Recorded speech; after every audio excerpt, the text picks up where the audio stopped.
Good, good, good. So when I'm going left to right here, that's because of that scoliosis that you have down in your low back.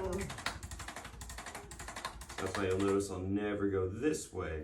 I'll always go this way in your low back.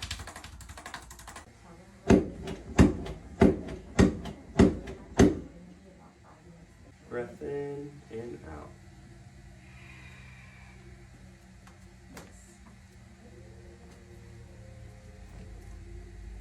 Goes like butter. It's gonna help get that motion back in the neck because of the degeneration you have. But what it's also gonna do is help get that curve back in.